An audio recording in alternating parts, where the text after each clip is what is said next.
On today's show, we have a Game 7 between the Nuggets and the Timberwolves. We break down an impressive Game 6 Wolves win and ask if the Nuggets have another response in them. Plus, are Donovan Mitchell's days in Cleveland numbered? We'll talk about how the Cavs should move forward with their star player. All of that and more on today's Locked On NBA.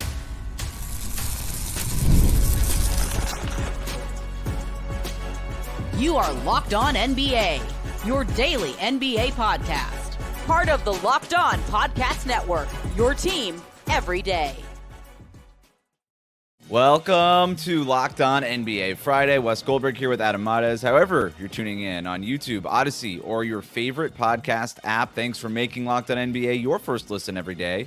Today's episode is brought to you by LinkedIn Jobs. LinkedIn Jobs helps you find the qualified candidates that you want to talk to faster. Post your job for free at linkedin.com/LockedOnNBA. That's linkedin.com/LockedOnNBA.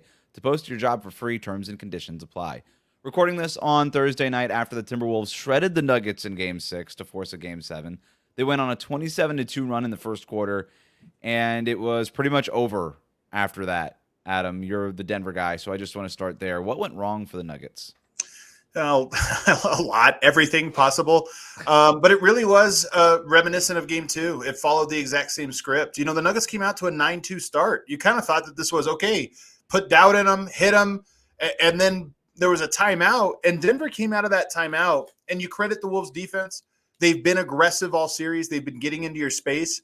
But on top of the great plays defensively that Minnesota made in this game, playing with desperation and intensity, Denver matched them with shooting themselves in the foot repeatedly. And this is a series where momentum is huge. Both teams struggle to score on the others in the half court, but really get things going every time they get a stop and get to attack cross matches. The Timberwolves got some momentum going, and it snowballed that entire first quarter. There was nothing Denver could do to stop the bleeding for about 10 minutes there. And the game was over then, to be honest with you.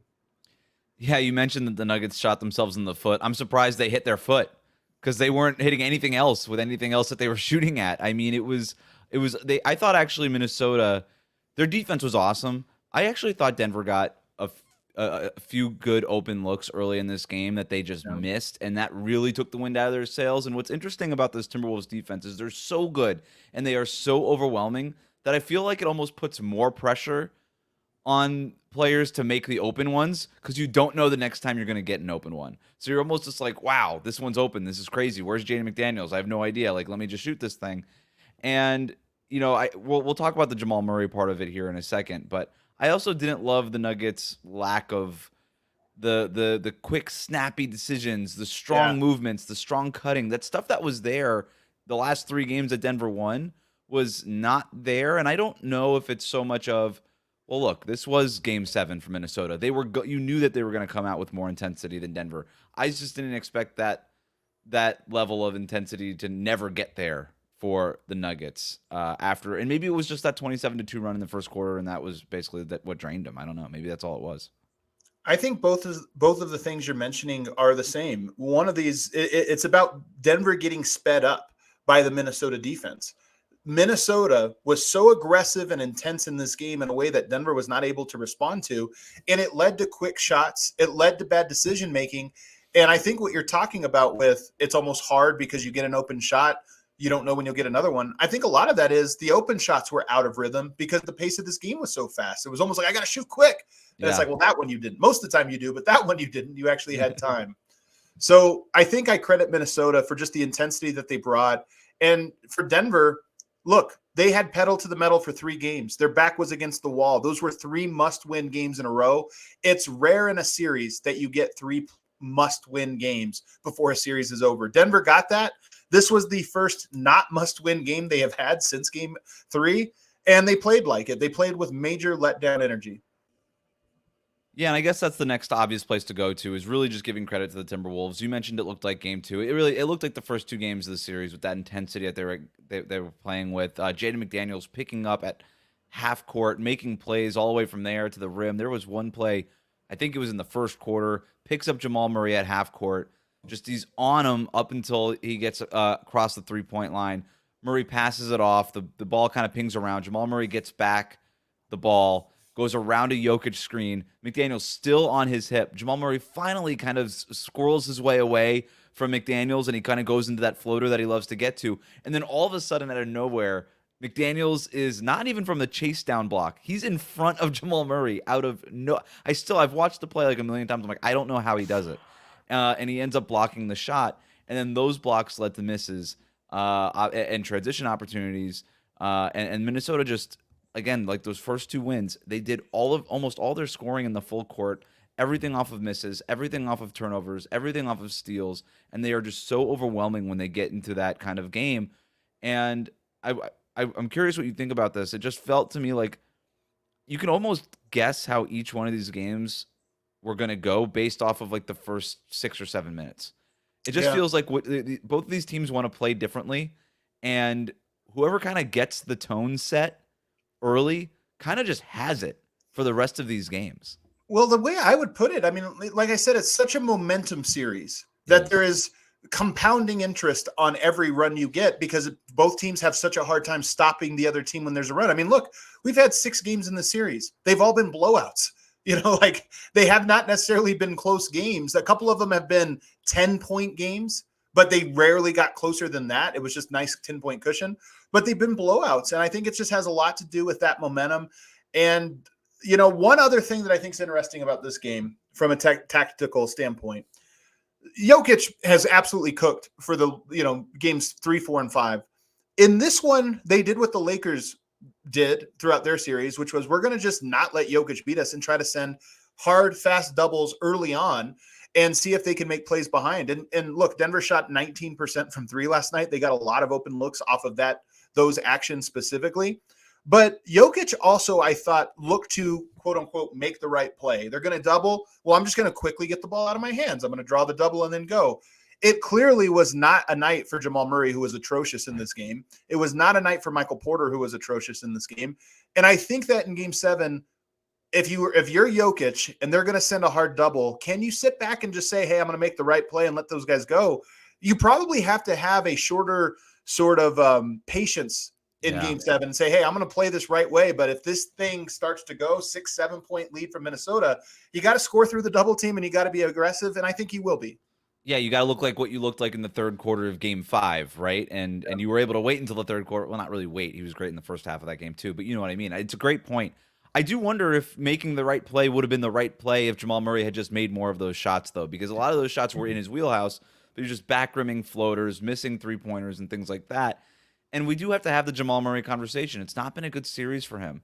The Nuggets have won every game that he's shot better than 47%, and they've lost all the games that he hasn't shot well. And there's a lot more that goes into the series than just that, but it's a very important thing when your second best player isn't playing like your second best player. And you've gotten an awesome series from Aaron Gordon and all these other things, and Jokic has been terrific, obviously. But, this, to me, Game 7, Jokic has I don't know that he's felt the pressure, but the pressure has been applied to Nikola Jokic, right? He's been the subject of debate about MVPs. Do you deserve them until you get the championship? He gets the championship last year, all these things. But for the most part, Jamal Murray has avoided the pressure cooker at a national level. Like, he's a sympathetic figure, right? He missed that one season with the ACL injury, comes back, they win the championship. Season. Yep. And then before the ACL injury, he was an awesome playoff performer, somebody that people could just go flames out of nowhere in the postseason. He was kind of a surprise in that way. This is, to me, the first time that he is under the gun. It's, hey, Aaron Gordon's doing his thing. Nikola Jokic is doing this thing. He's a bona fide. We know what that guy's about. Best player in the world, no doubt about it. What are you going to do, Jamal Murray? Because this is the moment. Like, you're coming off a really bad Game 6. He's going to have a really big Game 7. And I don't think there's ever been this much pressure applied to him. So I was asking this, of some Nuggets fans earlier. He's played 11 games in the playoffs. How many do you think he has scored over 25 points? Not a crazy number. 25. I can't remember one.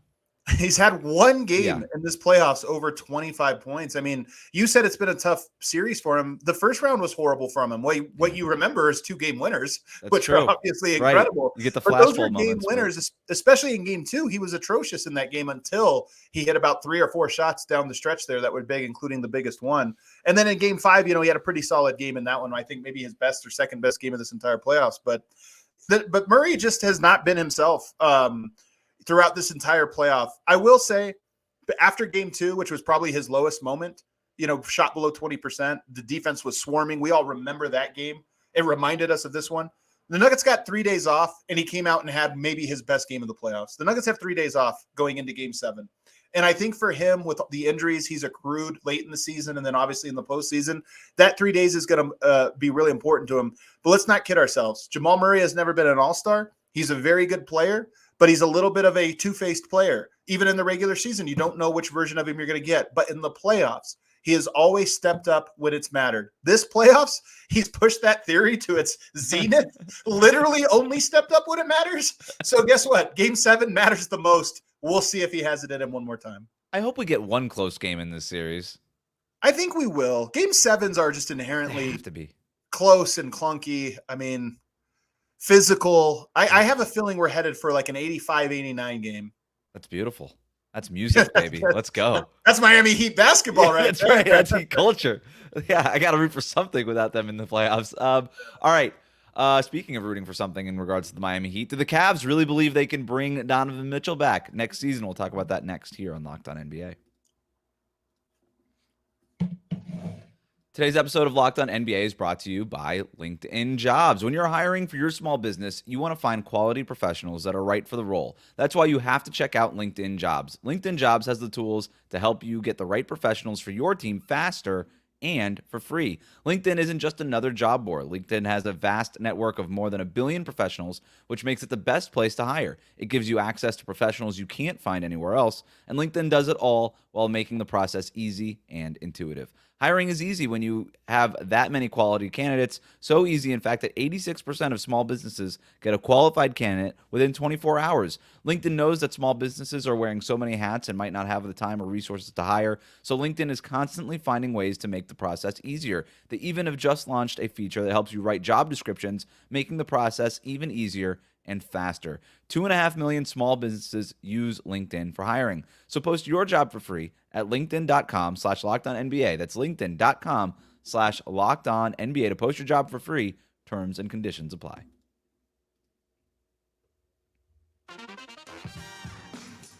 Thanks again for making Locked On NBA your first listen every day. Hit that subscribe button if you're watching us on YouTube. If you're listening to the podcast, leave a 5-star rating and review. We're going to talk about which teams have the most capacity for chaos later on, but one of those teams is probably going to be the Cleveland Cavaliers, who were eliminated from the playoffs earlier this week and now face questions about what happens with Donovan Mitchell, JB Bickerstaff, and the rest of the roster. So I guess we could start there. How far away do you think that the Cavs are from being real contenders? Because I think that's an important question to ask before we kind of get to these other things. I think the Cavs are in one of the toughest spots you can be in as a franchise, in that they're really good, but clearly not good enough to contend. And the pieces on their roster, to me, are not of the type where it's like one piece away. You really have to rebuild parts of the roster. That doesn't mean a full-on rebuild. It's really more of a sideways rebuild. You've got to figure out which pieces fit together and then add, use your redundant pieces to bring in, to fill those gaps. But that's one of the hardest spots to be in because, you got to be really astute in the types of players. They have to be available, the types of players. And let's just put it together. Their 4 best players, 2 of them are point guards who can't play great defense and are a little bit undersized. And 2 of them are centers who play better as centers and are mostly rolling bigs and rim protector bigs. So you have that overlap of skill set. And, so it's hard for you to pivot from where you are. The good news is all 4 of those players are players that every team would love. Yeah. So you do have some value there, but there's a little bit of a tightrope walk, a threading the needle act that has to happen here for them to figure it out. Yeah, I don't know that I would freak out if I was Cleveland, right? And I actually feel pretty good about where we're at because you have great resources, to your point.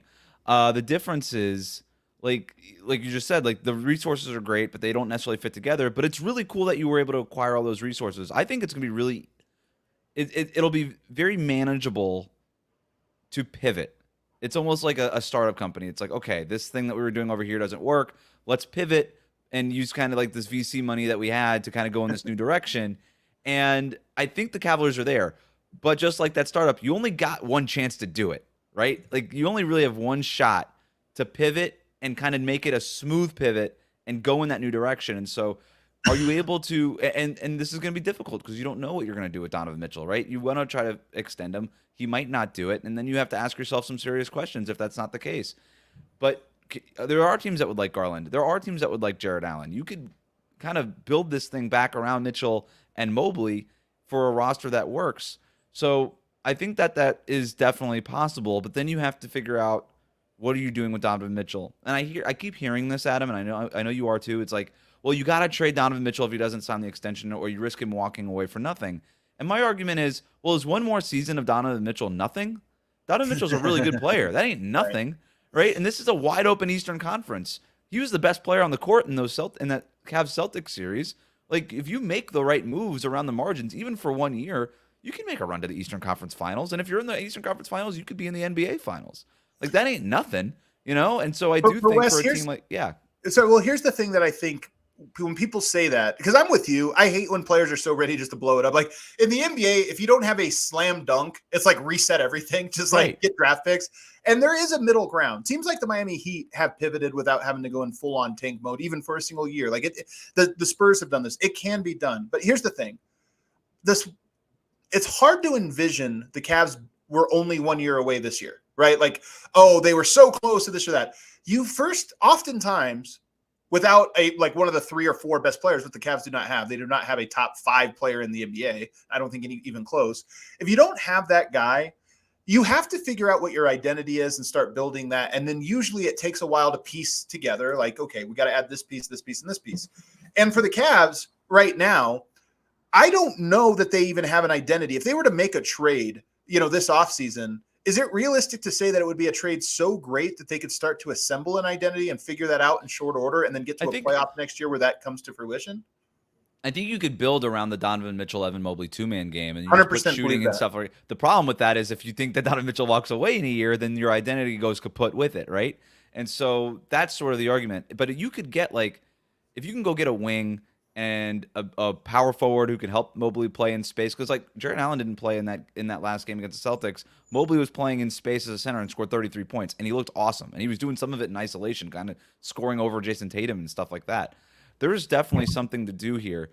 I'm not against trading Donovan Mitchell. If he doesn't sign the extension, you have to explore it. You have to take the phone calls. You don't just plug the cable out of the wall, right? But my rule for trading a star player is you better be getting a chance at getting a star talent back. And if all it is Austin Reeves and Rui Hachimura that's coming back for you if you're the Cavs, then that's not good enough. I'd rather just have him stay for a year and just see what happens, And then maybe you're able to convince him in that year to re-sign the way that Paul George re-signed in Oklahoma City, even though he was telling everybody that he was going to go to Los Angeles, It's like, why not? It's not, you don't just open it up to bidding, sell to the highest bidder, and call it. There is a world where you just say, you know what, screw it. We're going to call the bluffs. We're going to just run this back for a year. And, 8 months of good basketball is something. I think there's a fallacy that fans in the NBA in particular often fall into, which is that it's no risk to just reset the clock. There's no risk, right. Let's just blow it up. There's no risk, but teams get on that treadmill and stay there sometimes for an awful long time. You never know what kind of draft you're going to have. You get a pick in a draft and you get the number 1 pick and it's Anthony Bennett. Oh, by the way, that was the Cavs draft that had that one. So I agree with you. There's time. You can be patient. You don't want to just give for no return. But I also think there's another piece of this, which is the NBA's new salary cap, newly negotiated CBA. I think that it always takes a couple of years for people to really figure out what that looks like. And there's always a world where Donovan Mitchell gets into next year. Let's say the Cavs are clearly not going to win it. They have a year like they have this year, but maybe with a little bit more of, but we're building towards something that could grow. There's a world where there's just not a market for Donovan Mitchell the same way he anticipates, especially in one of the markets he was, rumored to want to go to. New York has Jalen Brunson now. Maybe Miami finds somebody between now and then. And it's possible that the only teams that really have the desire and will to give him the long-term derm when it comes up is teams that he has no interest in. So I think there's a reason for Cleveland. I don't think they should run the same team back. I think you need to make a decision on one of your guards and one of your bigs and try to pick a lane and build something around it and see what you have. And if it doesn't work out come February, I'm sure someone will take Donovan Mitchell off your hands if you need to. Do you have a favorite Donovan Mitchell landing spot? I don't, because I don't like playing the game, to be honest with you. These things, man, they just take so long to happen that I get worn out talking about them. So not really. All right, well, then we're done talking about it. We're gonna Or move on. Orlando. Can I say Orlando? They need some scoring. No, and they you have can't. lots of You actually can't. No, that would not be Okay. fun. No, Oh, come on. too close to home. You're just like, hey man, why are you 3 hours Dude. north of I-95? Just come down to There Miami, you buddy. go. What about this? What about Jamal Murray from Donovan Mitchell? Oh my God. We get a bad game 7. Are we close to getting Jamal Murray out of here? That would be pretty crazy. That would be pretty crazy. I didn't even think about that. That's nuts. I like the Rockets. I heard that one kind of popped up. Like, would you trade Jalen Green for Donovan Mitchell for that immediate upgrade? That's kind of interesting to me. But also, Jalen Green for Donovan Mitchell? I mean, yeah. Well, you'd have to probably put other stuff in there if you're Houston. But yeah, that would be the idea. But I don't know. Do the Cavs want? I still don't know what the Cavs want. That's the other part too. Is like, do you want players back? Do you want picks back? I think you would want young players that fit with the new build because I think you would want to make a run at it. But whatever.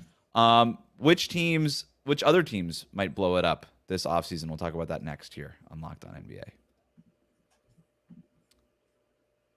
Today's episode of Locked On NBA is brought to you by our friends at eBay Motors. Passion, drive, and patience. The formula for winning championships is also what keeps your ride or die alive. eBay Motors has everything you need to maintain your vehicle and level it up to peak performance. Superchargers, roof racks, exhaust kits, LED headlights, and more. Whether you're into speed, power, or style, eBay Motors has you covered. With over 122 million parts for your number one ride or die, you'll always find exactly what you're looking for. And with eBay Guaranteed Fit, your part is guaranteed to fit your ride every time or your money back. Because with eBay Motors, you're burning rubber, not cash. With all the parts you need at the prices you want, it's easy to make your car the MVP and bring home huge wins. Keep your ride or die alive at ebaymotors.com. Eligible items only. Exclusions apply. eBay Guaranteed Fit only available to U.S. customers.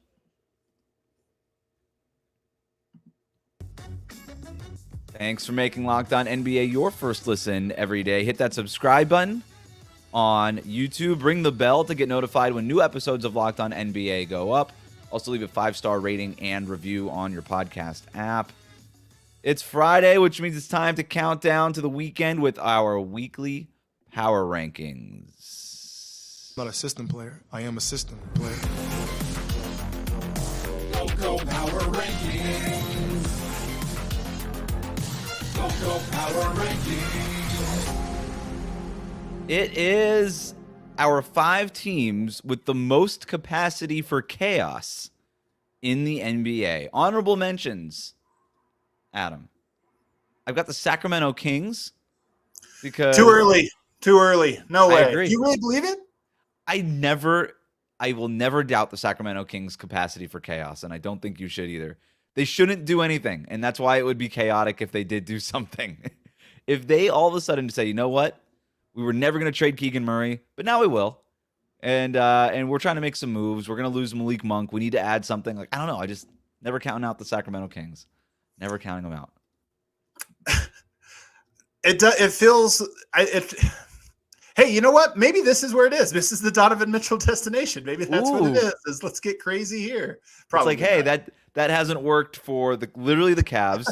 It didn't work for the Portland Trail Blazers with McCollum and Damian. Like, maybe it'll work for us. Like, well, hey, if Minnesota gets the win in Game 7, maybe Twin Towers becomes en vogue in the Western Conference. Ooh, and they go with Jared Allen. And or I mean, actually, honestly, you're not traded Mobley, Jared Allen. Yeah, this doesn't sound that smart. My other honorable mention is the Detroit Pistons because they Already lost like a million games in a row. Then they go from number 1 pick positioned in the lottery, the number 5 pick, and it just feels like they are ripe to do something crazy and desperate because they are very, very desperate right now. So who knows? But they're only an honorable mention because I don't know that they have the resources to do something all that crazy. I mean, trading Cade would be the example of that. Like, yeah, this is what I mean about you can get stuck on the treadmill. And I like Cade. He would be a second draft guy for me. If I were a young team, I would be willing to do that. But maybe there is a team that, like a Cavs, that is getting rid of, top tier talent, Donovan Mitchell, for example, and maybe a Detroit Pistons that says, you know what, we don't have the stomach for another 7-year rebuild. Let's just see if we can get some kind of crazy lightning in the bottle team this year. Right. So those are the honorable mentions. Number 5, the Cleveland Cavaliers. We already talked about them. All right. Yeah. Just because it could go one or the other direction with them. It's either going to be trade Donovan Mitchell and just sort of rebuild around Garland and Mobley and everything you had before you had Donovan Mitchell, or you trade those guys and you try to build around Donovan Mitchell for a year. Maybe you sign him to an extension or something. There's a lot of plates on sticks right now. Not a in lot of Cleveland. cap space. They're a roster, like they're a trade team because they have all their guys signed. Yeah, and it feels like, again, just they can go in a lot of different directions. Number 4, the New Orleans Pelicans. Yeah, man, this is a good list. Yeah, David Griffin out here basically saying, put me on your chaos list because it's going to be chaotic here. We're going to make changes. We've seen what this team is. I'm ready to make some changes. I don't know what that looks like. I honestly don't even know what this team needs. It just sort of needs it needs its ceiling to get bumped up, I feel like, but I don't know. It's really difficult to do that. I like the ceiling because I like all of their pieces. Let's just go through it. Obviously Zion Williamson, your whole fate hinges on him. I don't think you're jumping ship on him. No. Just because, yes, he's never healthy, hasn't been in great shape. Did he turn a corner this year? In that regard, and kind of see the work ethic it takes and how serious he needs to treat his body. I think you have to bank on that. I love, obviously, Herb Jones. Every team in the NBA wants one, and there's not many of him. So and they have 2. Hold on to. And then you have Trey Murphy, who everybody loves, who's the more shooter version, offensive version of that. But you've got him. Like, that's to me is a great core. Brandon Ingram is the piece to me that it feels like has expired there. If you're banking on him to come back more motivated, more locked in, more healthy, more of a leader, and all those things, there's a lot of ifs there. And you have to make room for Murphy and Jones to kind of hit those ceilings, right? Like I think those guys need to start, and I think there is room to move Brandon Ingram. They need to get more efficient in terms of their shot chart, right? More threes, less of the mid-range stuff that they get so accustomed to. They got to figure out what Zion is. Like, do you ever want him playing center? Do you only want him playing power forward? How big do you want to be? You kind of have to figure that part out of it. And need then a Mobley title next to him. That could be good. And I think you got to ask yourself about CJ McCollum. Like, his leadership and everything that he's infused in that roster a couple years ago was great, but he's obviously getting to this other stage of his career. Can you almost flip that and the Ingram piece to something that makes a little bit more sense for this roster going forward? It'll be really interesting. Number 3, the Atlanta Hawks. Are you trading Trae Young? Are you trading DeJounte Murray? Are you not trading any of them? You got the number 1 pick. What are you doing? So much chaos capacity with this team. I don't know that they should trade Trae Young, but I also don't know. I don't. What are you getting for Trae Young? I don't know that his value has ever been this low. And off of Trae Young, right? Off of Trae Young. I mean, if they really hate him that much in that building, then trade Trae Young for Austin Reeves and have fun. But I don't know what you're getting for DeJounte Murray either, and it's going to be really hard for this. But that's what makes this number 1 pick so interesting, because if you pair that number 1 pick with all that stuff, if I'm the Hawks, I'm shopping the number 1 pick. I'm calling Brooklyn, and I'm saying, would you take it for Mikal Bridges? Yeah. I don't know. But that's the sort of move I would be making if I'm Atlanta. But a lot of capacity for chaos here. Number 2, the Los Angeles Lakers. The key word here is capacity. I don't think that LeBron James is leaving. I still am skeptical about all these reports that he could go play with Bronny somewhere, that he actually whatever. I still think all of this is just posturing to get the best contract possible from the Lakers. But if he is a free agent, then the capacity for him to leave is there, and that would definitely be chaotic if you're the Lakers, because you've built your entire brand right now around LeBron James. So if he leaves, that's gone. So that's why he's number 2. Number 1, the Golden State Warriors. Oh, man. This was a good list. They're on here because our They're favorite number 1. trio. They're number 1 because their favorite trio, Steph, Draymond, and Clay, could break up. And that would be the most chaotic thing of all if that team broke up. But even beyond that, you got the Andrew Wiggins thing. Like, are they going to try to shop him? Can they even shop him? Like, what do you have to attach to Andrew Wiggins to get somebody to take that contract? You've got the Chris Paul piece over here. Like, they could waive him for just for nothing, or they could try to trade him, and they could even bump up their salary payroll even more if they wanted to go in that direction. They got all those young pieces. Are they going to try to trade them, package them for somebody that's an immediate help? You've got Steph Curry applying pressure to that front office. He says he wants to be competitive and wants to win. What does that look like? I got the Warriors number 1 here. This one almost feels, it's funny because when I was thinking about what list you put together, I didn't even think of them because it was almost a foregone conclusion. I know Steph Curry said he wants to run it back and wants the guys, but to me, there's seldom been a more clear it's over moment for a team than this year's Warriors. Like, it just so clearly to me is over that running it back sounds absurd. But then when you talk about how big it would be to trade things, I think Draymond Green can still make an impact, but I've always thought he was best with Steph Curry. What team could he also have that impact? I'm skeptical. Because Klay Thompson, him not coming back to me again feels like the right move, but then where does he go? And then that Chris Paul move. Look, some team might talk themselves into a $31 million one-off for Chris Paul, but even that to me seems a little dicey. So I don't know. This one feels like it's going to be for sure going to be a blow-up, but it also feels like it'll go more with a whimper. This blow-up will go more with a whimper.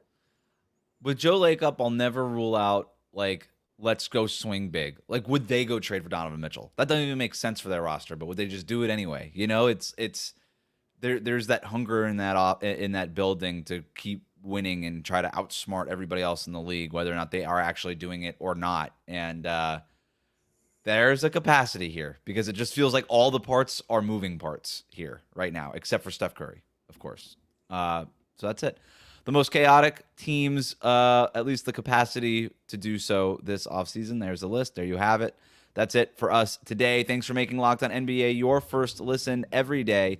Everydayers, make sure you're subscribed on YouTube, Odyssey, and wherever you get your podcasts. Have a great weekend.